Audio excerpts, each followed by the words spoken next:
Merci. Je n'ai pas absolument qualité pour intervenir sur ces questions, puisque je ne suis pas une anthropologue, je ne suis pas une historienne des religions, je suis du reste par ailleurs totalement areligieuse. Et si je peux avoir une petite compétence, c'est parce que j'ai écrit un gros livre sur l'histoire de la philosophie et l'animal, qui s'appelle Le silence des bêtes, et dans lequel il a fallu que j'examine de très près la question du sacrifice dans la culture grecque et dans la culture des anciens Hébreux. Les sacrifices d'animaux faits à Dieu, à Yahvé, dans le judaïsme, et aux dieux grecs. Et puis, arrivé au moment du christianisme, j'ai constaté qu'il n'y avait plus du tout de sacrifice, et que le rapport aux animaux se transformait radicalement. C'était ça qui était mon point d'ancrage. Ça m'a donné à réfléchir beaucoup, évidemment, sur ce qui reste des sacrifices du judaïsme antique, puisqu'ils sont abolis, nous verrons pourquoi et comment. Et c'est la question de savoir comment le christianisme a repris la balle au bond, si je puis dire, et a aboli les sacrifices d'animaux en ne retenant plus que le sacrifice sur la croix de l'homme-dieu. Alors, si je donnais un titre à cet exposé, mais encore faudrait-il que M. Sédèque ne soit pas en désaccord avec ça, j'appellerais ça le monothéisme et le sang. Je ne sais pas ce que vous en pensez, monsieur. Oui. Voilà, c'est ça, parce que il y a très peu de choses à dire, en tout cas dans la partie qui m'est destinée. Il y a, pour ainsi dire, rien à dire sur les fruits et les légumes. Hein. C'est vraiment une question de viande. Je préférais du reste parler de lois alimentaires dans le judaïsme plutôt que d'interdits. Parce que parler en termes d'interdits, c'est parler de façon très négative, un petit peu de l'extérieur. Non pas que je me place à l'intérieur, puisque je vous ai dit que j'étais religieuse, mais je crois que c'est vécu par les Juifs plutôt comme loi qui achemine vers plus de sainteté, et non pas du tout comme interdit au sens d'interdit de l'inceste ou d'interdit du cannibalisme. Alors, je crois que pour comprendre ces lois alimentaires juives, il faut comprendre que le judaïsme a une idée fondamentale, c'est celle de l'unité et de la transcendance de Dieu. Et cette unité et cette transcendance de Dieu ont eu à batailler avec l'idolâtrie des peuples qui les entouraient.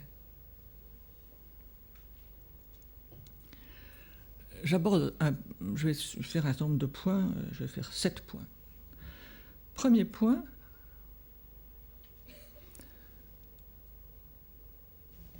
dans ces 7 points, j'examinerai à la fois la Bible. Je ne sais pas si je vous lirai parce que ça sera peut-être un petit peu long de lire. Si j'ai encore un peu de temps, sur mon temps de parole, je vous lirai des textes essentiels de la Bible. Mais je crois que je ne vais pas trop ouvrir cette Bible qui est la Bible de Jérusalem que j'ai apportée et qui est un texte d'un père de l'Église en latin d'un côté et un texte en hébreu de l'autre. Je le dis comme ça, je ne sais pas l'hébreu. De toute façon, je ne peux la lire que comme ça parce qu'elle est en français. Alors, le premier point qui est fondamental, c'est l'abolition des sacrifices humains, et particulièrement des sacrifices des enfants, qui étaient courantes du temps d'Abraham. Je crois qu'il y a très souvent un contresens, y compris chez les chrétiens, quand il est question du sacrifice d'Abraham. Il vaut mieux parler de la ligature d'Abraham. C'est vrai qu'il a été attaché sur le bûcher, mais comme vous le savez tous, un ange est intervenu et a dit à Abraham, bon, tu as obéi, tu as fait ce que je te demandais, dit Yahvé, délie-le, ça n'est pas ça que je te demande, Et à ce moment-là, un bélier est apparu dans un buisson, et Abraham a été chercher le bélier, et c'est le bélier qui l'a immolé. Il n'y a donc eu aucun sacrifice d'Isaac.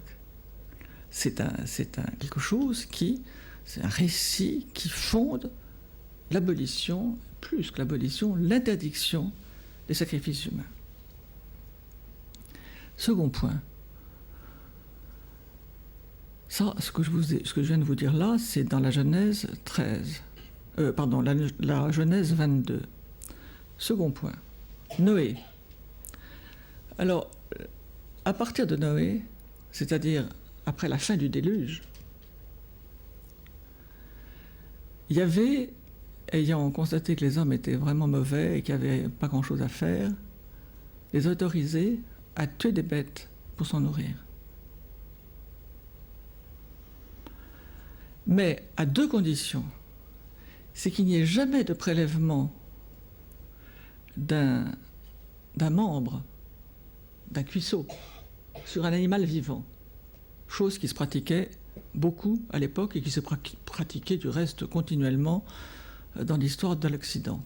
L'animal est sur pied et on lui prélève un membre, il n'a plus que 3 membres.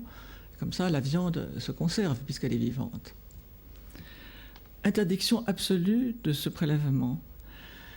Et surtout, interdiction de manger le sang de l'animal. Pourquoi ?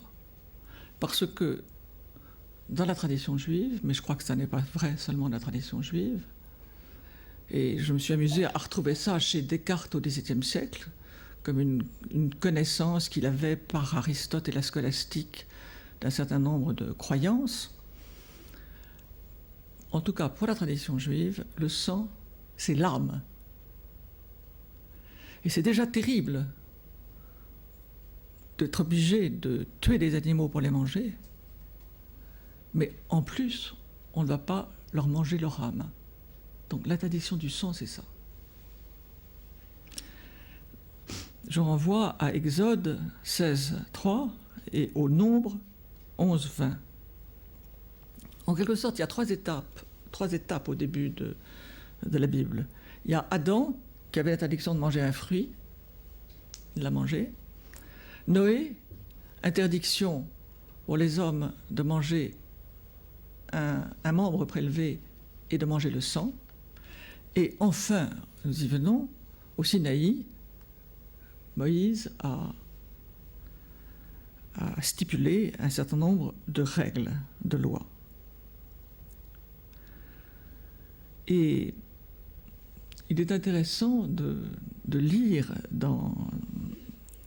à la fois dans l'Exode et dans les Nombres que les Hébreux errant dans le désert avec la fameuse manne se sont révoltés 2 fois contre Moïse en disant qu'ils regrettaient la viande qu'ils mangeaient en Égypte. Vous voyez comme c'est compliqué. Troisième point, capital. Il faut évoquer, pour comprendre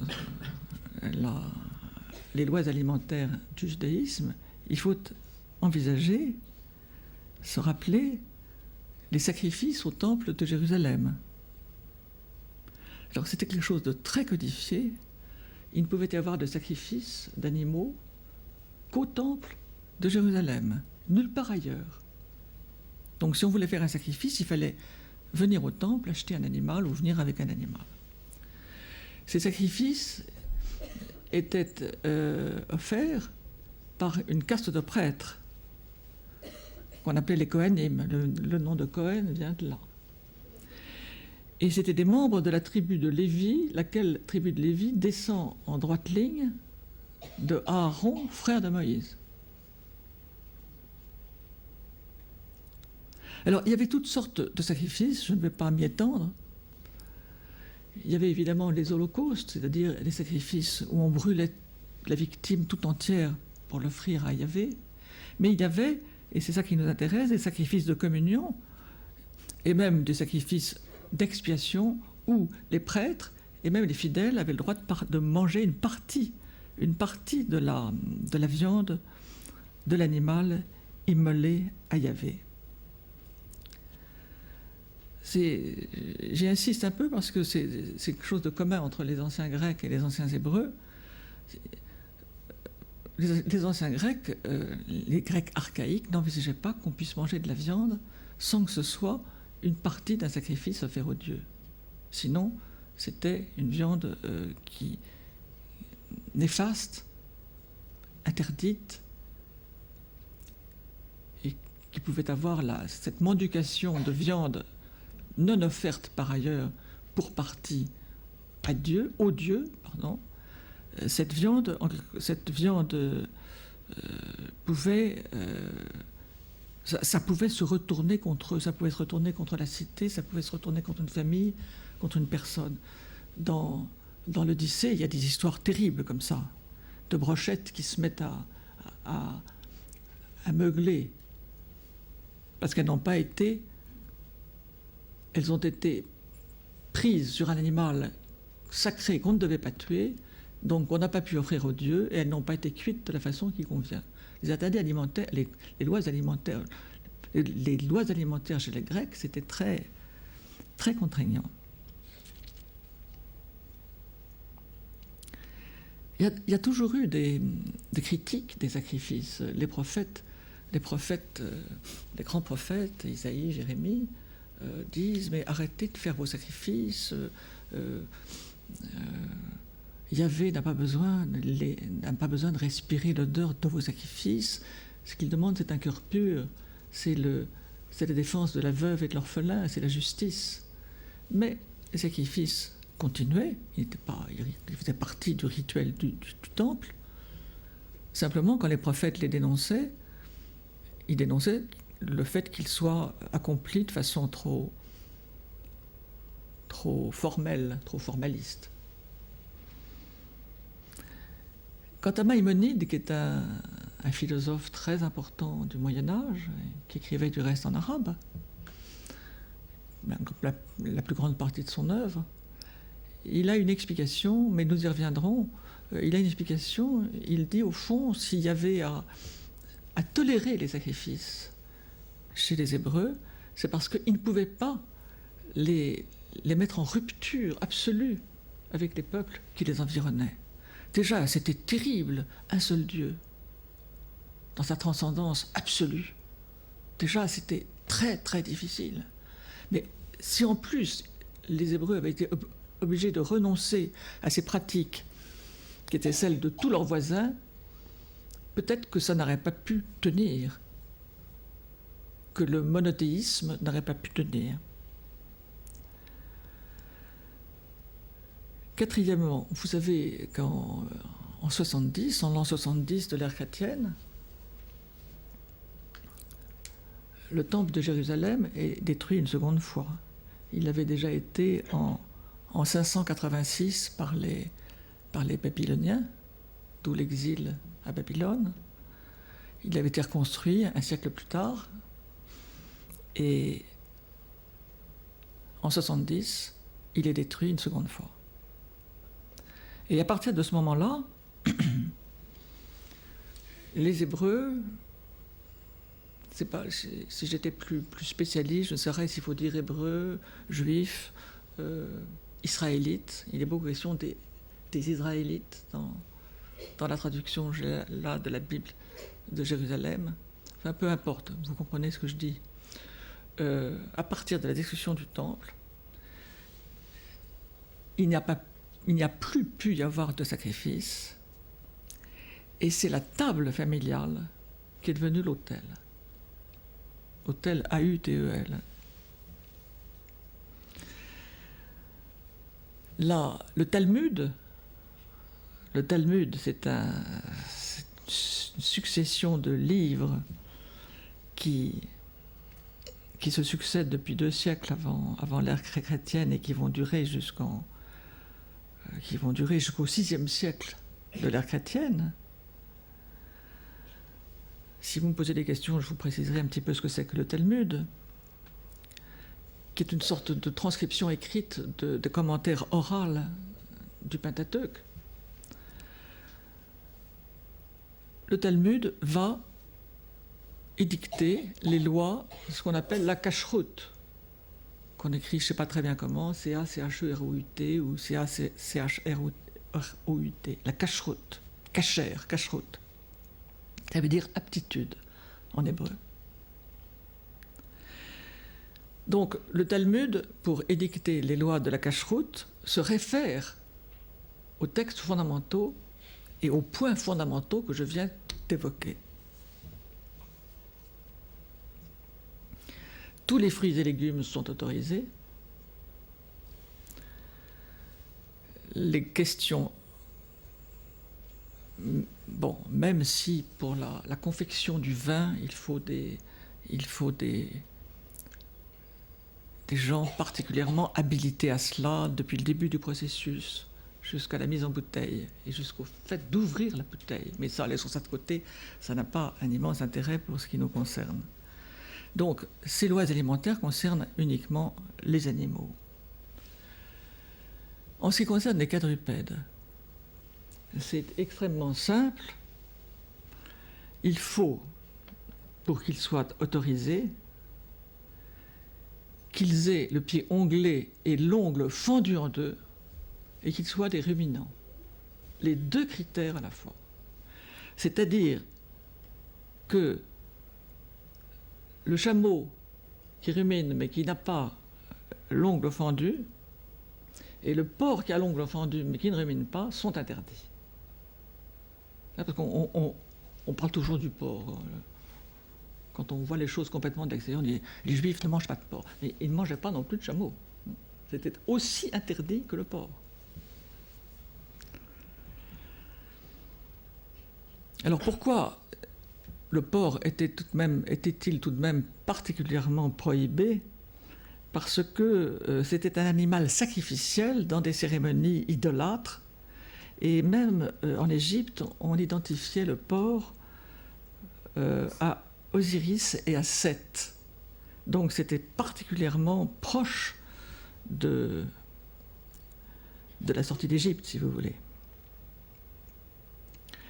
Les oiseaux, il y a 26 espèces interdites. Je vous indiquerai les textes. Les poissons, presque tous les poissons, mais encore faut-il qu'ils aient au moins une nageoire et qu'ils aient des écailles qu'on puisse retirer. Ce qui fait qu'aucun crustacé n'est autorisé. Ce qu'on appelle les fruits de mer sont absolument prohibés. Une des choses les plus importantes dans cette affaire de la cacheroute, le sang étant l'âme étant le sang, l'âme qu'il faut entendre bien sûr au sens de principe vital, pas au sens de principe spirituel. Le principe vital, le souffle, c'est un des sens du mot psyché en grec, le souffle. Et je crois que c'est aussi un sens du mot hébreu qui désigne l'âme. Il faut que le sang soit entièrement écoulé de l'animal pour que la viande soit autorisée. Ce qui fait que le boucher est un sacrificateur. Voilà, le boucher est un sacrificateur. Et on l'appelle le shohet, C-H-O-H-E-T. Il a un modus operandi extrêmement codifié. Il faut que l'animal soit renversé sur le dos. Il faut que le couteau soit extrêmement aiguisé, vérifié, sans cesse vérifié, pour qu'il n'y ait pas de petit accroc dans la lame qui fasse des accrocs dans la chair, pour que l'entaille soit la plus fine possible. Et il faut que l'animal ne meure qu'après que son sang se soit entièrement écoulé. Mais ça ne suffit pas. Il y a ce qu'on appelle la cachérisation, qui est faite ou bien dans les boucheries, mais qui est faite aussi à la maison, qui est une sorte de rinçage avec du sel plus rinçage plus sel, ou bien grillade à feu ouvert pour que le sang puisse s'écouler entièrement. Tout cela pour se débarrasser du sang. Une des choses très, je ne sais pas si je vais dire pittoresque, moi elle me touche. Elle me touche parce que j'aime beaucoup le tableau de Delacroix qui est à Saint-Sulpice et qui représente le combat de Jacob avec l'ange. Vous savez que dans le combat de Jacob avec l'ange, il a lutté toute la nuit et puis il a vaincu son adversaire qui était un ange mais qui était Yahvé, et il a été blessé à la hanche. Jacob a été blessé à la hanche. Et à la suite de cela, il est interdit de manger le nerf sciatique. Et comme il est interdit de manger le nerf sciatique, on évite, la plupart du temps, quand on est rigoureux, orthodoxe, de manger le cuisseau qui comprend le nerf sciatique. Sixième point, le cinquième point, c'était le sang, c'est l'âme.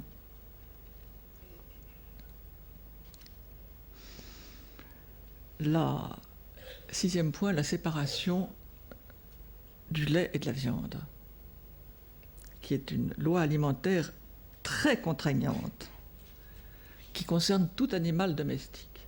Ça s'appuie sur 3 versets de la Bible. Je vous indiquerai quand j'aurai fini, parce que là j'ai peur de perdre du temps en cherchant les 3 références dans l'Exode et le Deutéronome, 2 dans l'Exode, 1 dans le Deutéronome, où il s'agit de ne pas cuire le chevreau dans le lait de sa mère.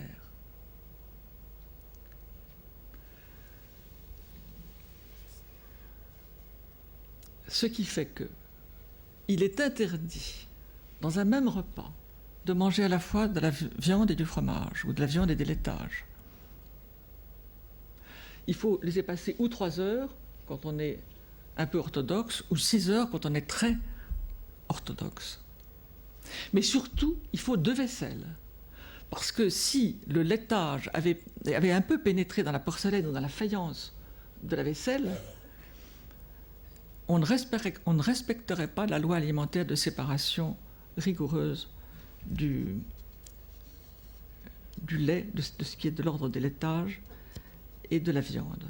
Donc, il faut une double vaisselle. Une vaisselle pour les laitages et une vaisselle pour la viande. Je voudrais vous lire un texte de Maïmonide, parce que je ne vous cache pas que la seule chose qui m'intéresse dans tout ça, c'est les animaux, et ce qu'ont fait les animaux. Hein, c'est mon point de vue. Je vous prie de m'en excuser, parce que vous vous intéressez peut-être plus à ce qui est dans l'assiette. Moi, je m'intéresse à comment on fait pour faire passer un animal. Je ne suis pas végétarienne du tout, hein, mais c'est vrai que c'est quelque chose qui ne va pas de soi, me semble-t-il, de faire passer un animal de vis à trépas pour le mettre dans l'assiette. Alors, je vous lis ce texte de Maïmonide parce qu'il prend en compte, avec cette histoire, ne pas faire cuire le chevreau dans le lait de sa mère, il prend en compte un souci de la souffrance physique et morale de l'animal. Je lis. Comme la nécessité d'avoir une bonne nourriture exige que l'animal soit tué, on a voulu qu'il mourût de la manière la plus facile, et on a défendu de le tourmenter, soit en l'égorgeant mal, soit en lui perçant le bas du cou, soit en lui coupant un membre, comme nous l'avons exposé. Il a été défendu de même d'égorger le même jour la mère et son petit, afin que nous eussions soin de ne pas égorger le petit sous les yeux de la mère, car l'animal éprouverait en ce cas une trop grande douleur. En effet, il n'y a pas, sous ce rapport, de différence entre la douleur qu'éprouverait l'homme et celle des autres animaux, car l'amour et la tendresse d'une mère pour son enfant ne dépendent pas de la raison, mais de l'action de la faculté imaginative que la plupart des animaux possèdent aussi bien que l'homme. Et si cette recommandation a été faite en particulier à l'égard de l'espèce bovine et de l'espèce ovine, c'est parce que ce sont là des animaux domestiques qu'il nous est permis de manger et qu'on a généralement l'habitude de manger, et ce sont aussi les espèces dans lesquelles on sait distinguer la mère et son petit. Il y a un autre précepte qui est de renvoyer la mère du nid d'oiseaux quand on prend les petits. En effet, les œufs, quand on prend les œufs, en effet, généralement les œufs qui ont été couvés et les jeunes oiseaux qui ont besoin de la mère ne sont pas bons à manger Si donc on doit renvoyer la mère de manière qu'elle s'envole, non seulement elle n'aura pas la douleur de voir prendre ses petits, mais souvent même cela donnera lieu à laisser le tout, puisque ce qu'on peut en prendre n'est généralement pas bon à manger. Si la loi eut égard à ces douleurs de l'âme quand il s'agit des quadrupèdes et des oiseaux, qu'en sera-t-il à l'égard de tous les individus du genre humain? Je vous relis cette phrase parce qu'elle est quand même très belle pour moi, qui aime les animaux. Elle est très belle. Si la loi eut égard à ces douleurs de l'âme quand il s'agit des quadrupèdes et des oiseaux, qu'en sera-t-il à l'égard de tous les individus du genre humain? Je crois que tout de même, c'est un septièmement, la tradition juive, les rabbins disent qu'il ne faut pas chercher d'explication. Peut-être Maïmonide lui-même parle parfois d'hygiène, mais ça n'est pas du tout une explication. La vérité, c'est qu'il n'y a aucune explication, sauf peut-être l'obligation d'une autodiscipline.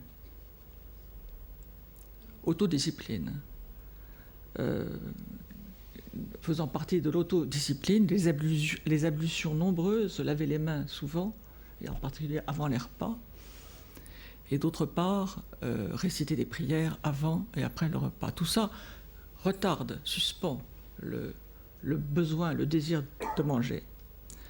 Je dis un mot de la chasse qui est interdite. Nemrod et Ésaü ne sont pas des héros positifs de la Bible, et les rabbins disent que quand on commence à chasser des bêtes, on finit par chasser des hommes et des femmes, ce qui me semble un peu simplet, mais passons. Voilà, vous voyez, il y a donc là une sorte de triangularité, il y a un triangle.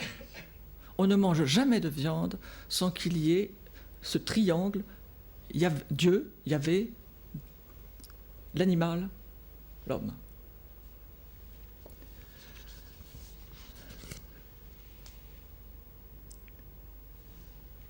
Le christianisme. Je ne parlerai que du christianisme que je connais, qui est le catholicisme.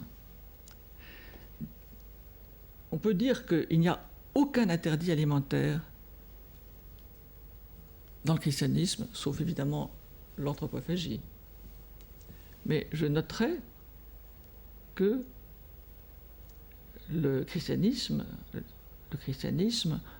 eucharistique est une théophagie. L'Eucharistie, le sacrement de l'Eucharistie consiste à ingérer, sinon à manger, à ingérer Dieu présent dans l'hostie et consacré. Il y a eu, c'est un second point, des restrictions évolutives quant à la quantité et la qualité de nourriture, c'est-à-dire ça a évolué à travers les siècles. Tout cela a été à peu près aboli par Vatican II. Il faut remarquer tout de même que les premiers chrétiens s'abstenaient de viande. Du reste, de ce point de vue-là, très proche des Esséniens, qui étaient une secte juive. On a découvert il y a 30 ans, peut-être plus que ça, 40 ans, les fameux manuscrits de Qumran. On a découvert ces rites et ces textes des Esséniens, qui étaient des juifs, extrêmement proches du christianisme qui allait naître. Au IVe siècle, on prescrit ce qu'on appelle la xérophagie, c'est-à-dire le fait de se nourrir uniquement de légumes. C'est le cas du reste, je disais que je ne parlerai que du catholicisme, mais c'est le cas au mont Athos, où aucune femelle ne rentre, donc il n'y a pas de laitage et il y a aussi une abstinence de viande. Alors, il y a une chose qui me... Oui, les Chartreux, je crois que les Chartreux continuent à s'abstenir entièrement de viande, l'ordre des Chartreux. Chose que je trouve très intéressante, que j'ai apprise en travaillant pour vous, c'est qu'en 732, un pape a interdit la viande de cheval. Et c'était pour réagir contre les banquets païens idolâtres, des Germains, des Scandinaves, offraient des chevaux au dieu Odin et, lors d'un banquet, mangeaient ces chevaux immolés.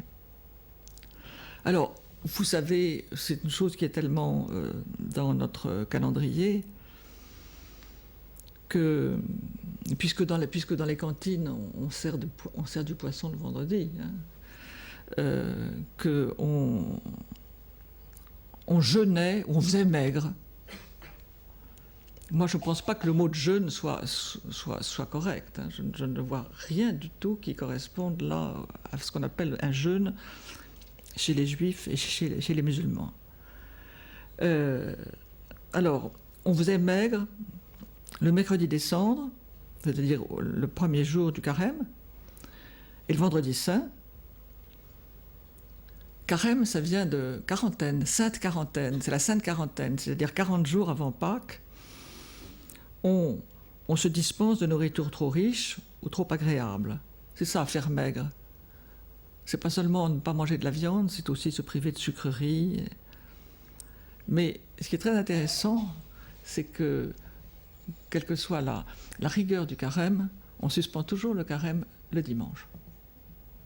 Parce que le dimanche, tout dimanche renvoie au dimanche de Pâques, et le dimanche est un jour où il n'est pas question de faire maigre.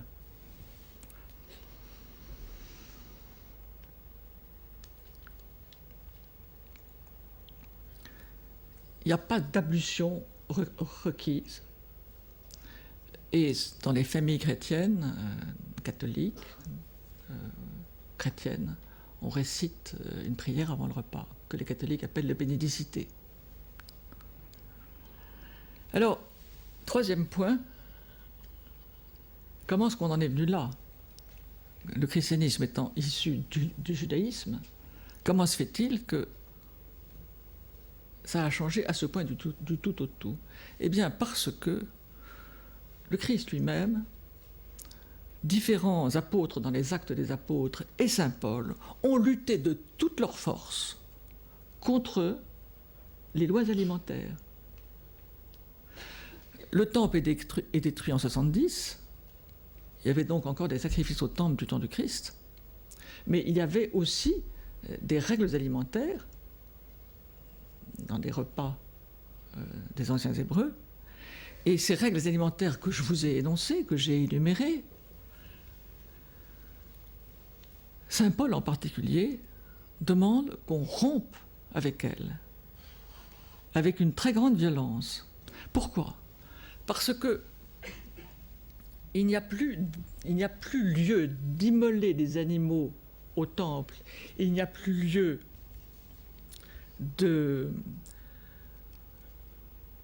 d'abattre la viande selon des rites et de la manger selon des rites, puisque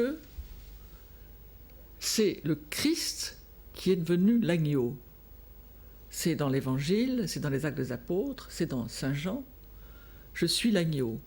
Le Christ est l'agneau pascal. Je suis l'agneau, agnos Dei, qui tollit peccata mundi, l'agneau de Dieu qui rachète les péchés du monde.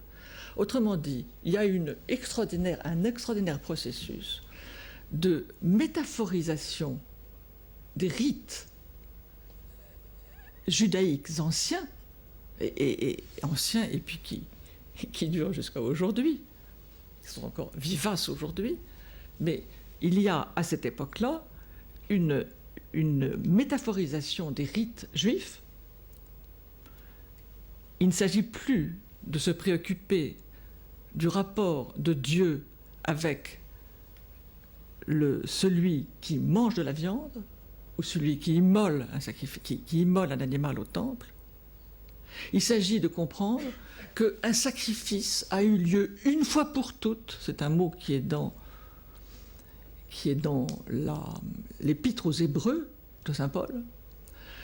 Le sacrifice du Christ, de l'agneau, a eu lieu une fois pour toutes.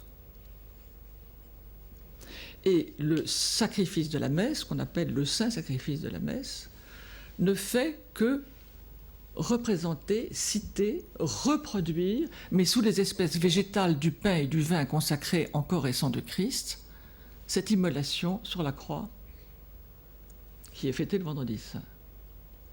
Vous voyez ce que je veux dire par la métaphorisation? On avait un rite, on avait des rites, les rites de la table et les rites du temple. Il n'y a plus aucun rite de cet ordre, puisque, si j'ose dire, sans blasphémer, mais je le dis de la façon la plus précise, Dieu fait homme a tiré toute l'animalité à soi. Non seulement il est Dieu fait homme, mais il a tiré toute l'animalité sacrificielle à soi, puisqu'il est l'agneau, immolé pour les péchés du monde.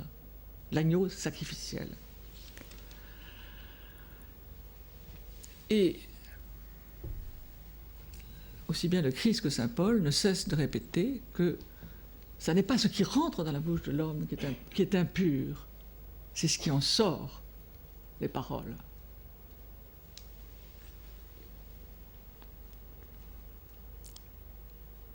L'impureté n'est plus une impureté légale, c'est une impureté morale.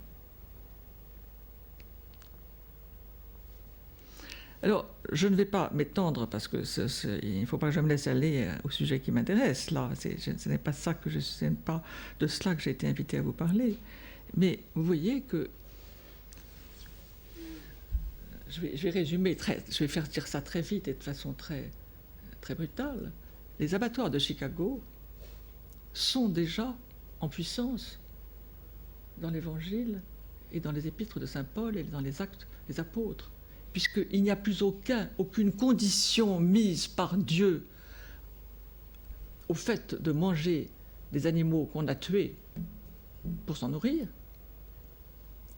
Il n'y a plus aucune règle qui concerne les animaux. Donc, l'abattage à la chaîne, selon le principe Ford, qui a été la grande invention des abattoirs de Chicago au début du siècle, du XXe siècle, tout cela est en quelque sorte rendu possible par le fait que, dans le christianisme, même si un saint François d'Assise, certains mystiques étaient un peu à part, un peu différents, mais en gros, dans le christianisme, la question de l'animal est une question qui n'est plus une question religieuse du tout, du tout, du tout. Alors, je voudrais vous lire quelques passages de l'Évangile. D'abord, l'Évangile selon saint Matthieu,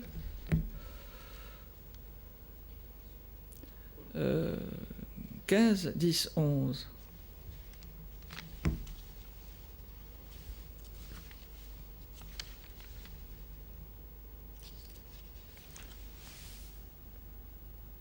Il faut que je m'arrête. Oui, Anne Grange. 5 minutes. Qu'est-ce qu'il me reste comme temps? 5 minutes. 5 minutes? Bon.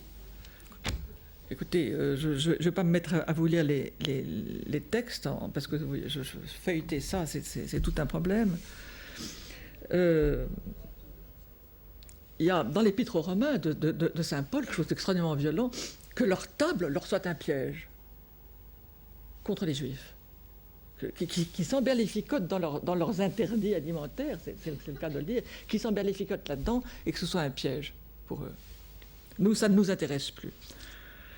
Et ça va très loin, puisque quand on le consulte, quand des hellénos et des hellénistico-chrétiens le consultent pour lui demander est-ce qu'on a le droit de manger des restes de viande offertes aux idoles, il dit, bon, écoutez, si vraiment vous êtes sûr que ça a été offert à des idoles, n'en mangez pas, mais même tâchez d'être sympathique avec les gens qui vous reçoivent. Et même sur ce point des viandes immolées aux idoles, saint Paul n'est pas très... saint Paul invite à être très libéral. Je veux quand même vous lire juste une chose, c'est dans les Actes des Apôtres, la fameuse...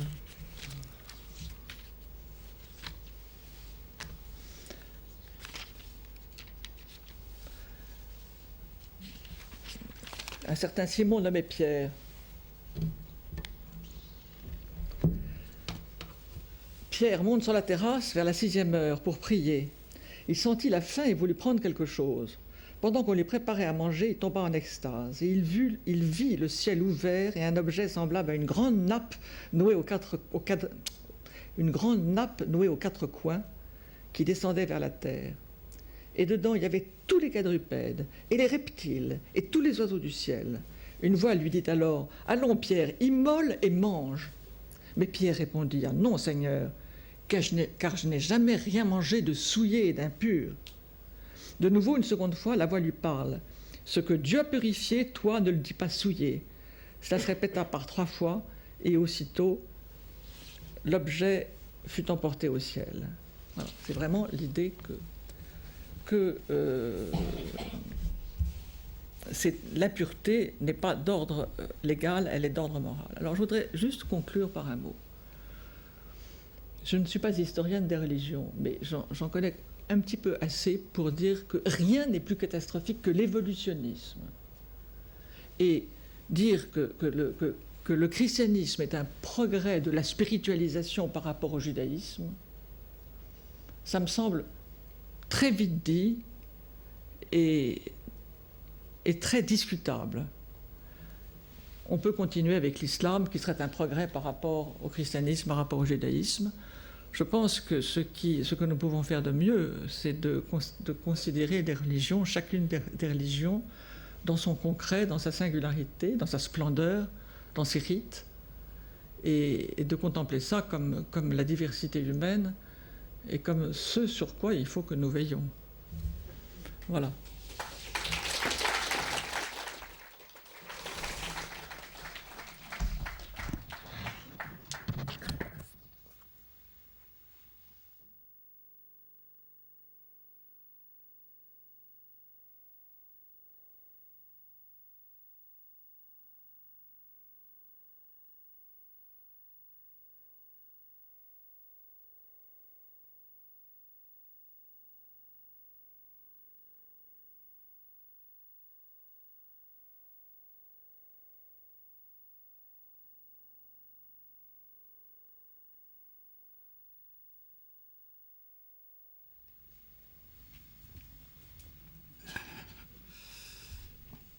Bonsoir.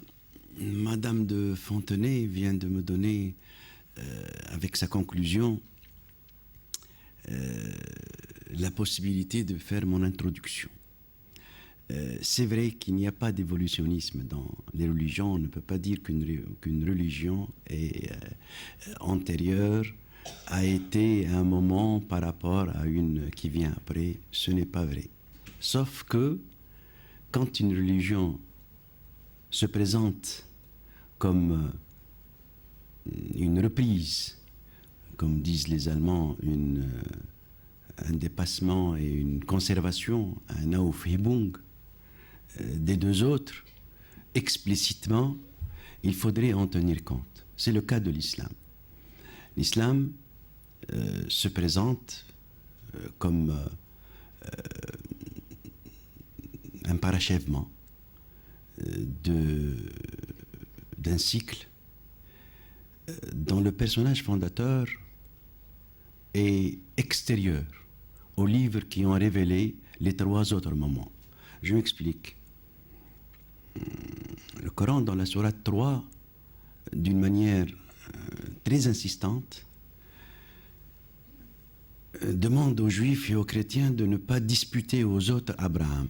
C'est textuellement ce qu'il dit dans la sourate 3, les fils de Amran. Pour une bonne raison, dit-il, je cite toujours, ou presque, que la Torah et l'Évangile ont été révélés après lui.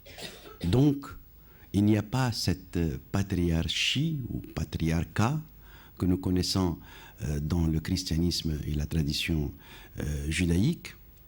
Il y a un personnage non seulement commun à tous, mais extérieur à toute autre exclusivité.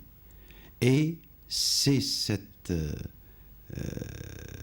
stature abrahamique qui va commander une circularité, celle du monothéisme, à partir de laquelle il est reconnu que la Torah, et c'est dans la sourate 6, est un livre où il y a lumière et guidance, c'est le livre fondateur, le livre originel. Le moment christique ou chrétien, tout simplement, l'islam ne parle pas de christianisme, il parle de nazaréatisme, nasara. Il n'utilise jamais le mot chrétien comme nous l'utilisons aujourd'hui. Il l'appelle bien entendu Jésus Messie, mais pas dans ce sens de celui qui est oint, qui fait l'onction, mais dans le sens de celui qui assure un salut à la fin des temps. Il n'a pas été crucifié, il n'a pas été tué, mais il n'y avait qu'un simulacre de lui qu'il a été, et il a été élevé auprès de Dieu pour être témoin de la fin des temps. Revenons à notre sujet. Donc, il y a une circularité et l'islam se dit parachèvement. D'ailleurs, dans les 4 moments où il parle d'aliments, la sourate 5, la table dressée, au verset 3, il y a ce retour à ces interdictions principales du judaïsme. Le corps mort, l'animal mort, en premier lieu, le sang, en deuxième lieu, le porc, en troisième lieu, et tout ce qui n'a pas été dédié à Dieu. Ce sont les 4 principales interdictions. Mais dans la sourate que je viens de citer, la sourate 5, verset 3, il ajoute quelque chose. Il s'arrête en plein verset pour dire « Voici qu'aujourd'hui, à propos de ce que je viens de dire, dit le révélateur, voici qu'aujourd'hui je parachève pour vous votre religion. » Donc, c'est cette loi édictée des 4 interdictions principales dans la pratique alimentaire qui est l'occasion d'un parachèvement du rituel ou du culte en islam. Les interdictions, donc, sont dans 4 lieux. Et les 4 lieux sont tous médinois, c'est-à-dire dans ce moment de la révélation où c'est plutôt l'organisation de la cité, l'organisation du culte, l'organisation de la manière de vivre ensemble qui est objet d'une révélation spécifique. Vous pouvez dire que toute la charia, ce qu'on appelle la charia, la législation, a été révélée dans Médine et elle représente à peu près 15 à 18% de l'ensemble du Coran. Tout le reste, ce sont des considérations métaphysiques, théosophiques, parfois même philosophiques selon moi, mais le législatif, l'organisation de la cité est pratiquement absente dans tout ce qui a été révélé à la Mecque. Pourquoi il y a eu ce retour et quelle est l'innovation dans ce retour aux 4 grandes interdictions qui sont déjà dans le judaïsme? Il y a eu beaucoup d'interprétations. Il y a eu bien sûr la question hygiénique, la question de santé, la question que la souillure est impropre à la vie des hommes et elle peut nuire à celui qui consomme ces objets interdits ou ces viandes interdites. À mon avis, je crois que c'est beaucoup plus compliqué, surtout dans le Coran, si on lit tout le tissu de ce qui légifère dans le Coran. On a l'impression qu'il y a un jeu de miroir dans l'alimentation. Il ne faut pas que le consommateur arrive à se confondre lui-même, à se voir lui-même dans ce qu'il mange. Il y a quelque chose qui est commun à l'animal mort et à l'homme, et c'est dit dans un passage où le Coran parle de premier meurtre d'Abel et Caïn sans les nommer, il y a quelque chose qui, dans le cadavre, qui me ressemble. L'âme n'étant pas là, il faudrait cacher ce que curieusement le Coran appelle cette Shoah, Sawa, et la cacher parce que elle me renvoie à moi-même sans âme. Donc, toujours en premier lieu, dans les 4 lieux où l'interdiction est explicitement édictée dans le Coran, on commence toujours par l'animal mort comme interdiction. Jamais l'ordre n'est perturbé ou inversé. On commence par al-mayta, c'est-à-dire l'animal mort, puis le sang, et là je souscris absolument à l'analyse, je crois qu'elle est valable pour le Coran aussi, que le sang symbolise l'âme. Mieux encore, le mot Adam est un mot assez bizarre parce qu'il est composé de ce mot qui reste dans l'arabe, dam, et qui signifie le sang. Jusqu'à maintenant, jusqu'à aujourd'hui, le dam, c'est le sang, et Adam, notre Père à tous, serait quelque chose qui, paradoxalement, un mot avec un privatif. C'est-à-dire, tant qu'il vit, tant qu'on n'en voit pas le sang.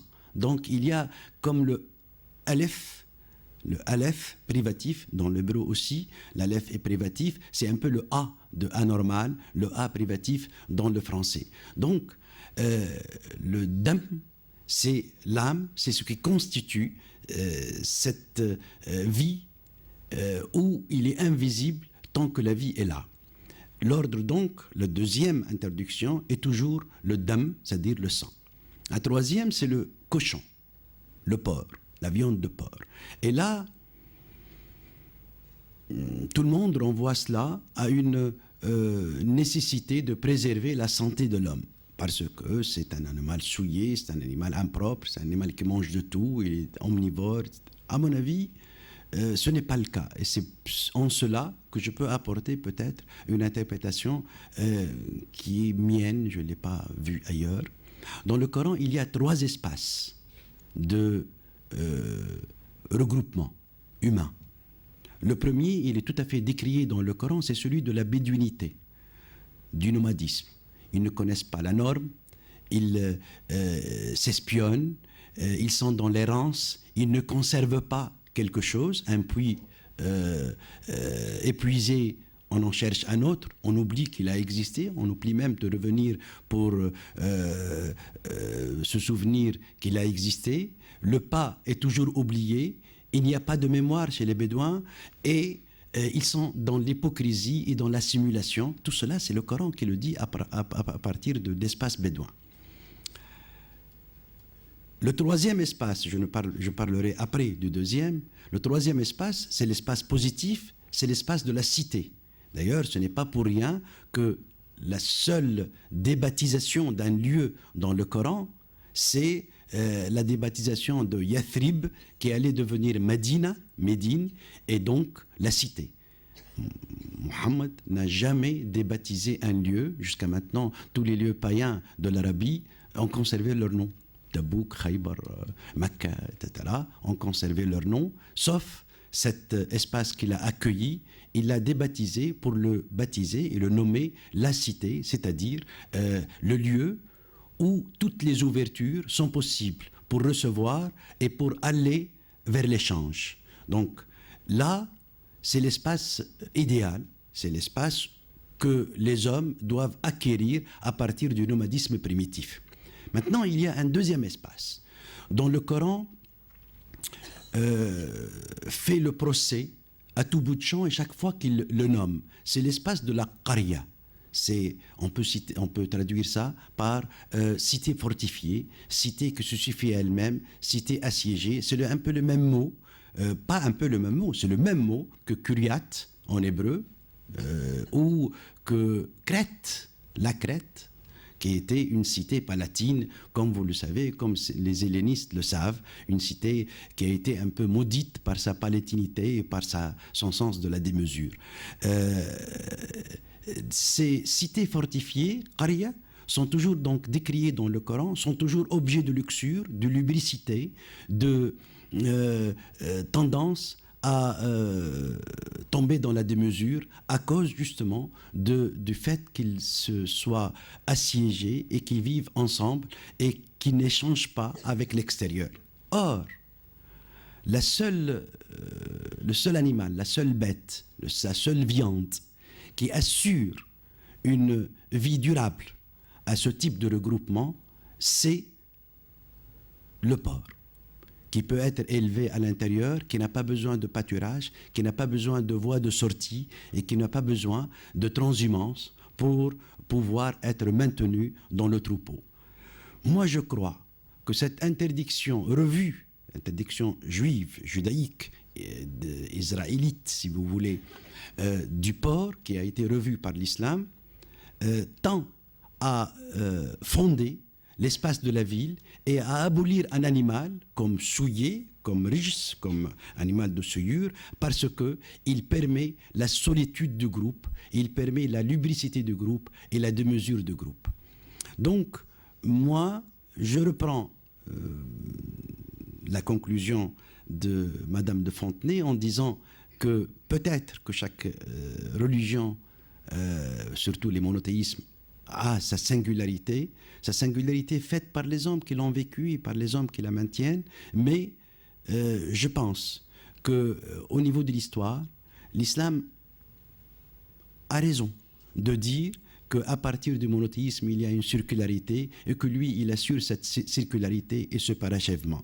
Je crois que j'ai fait mon temps et je laisse la parole à la salle. Merci.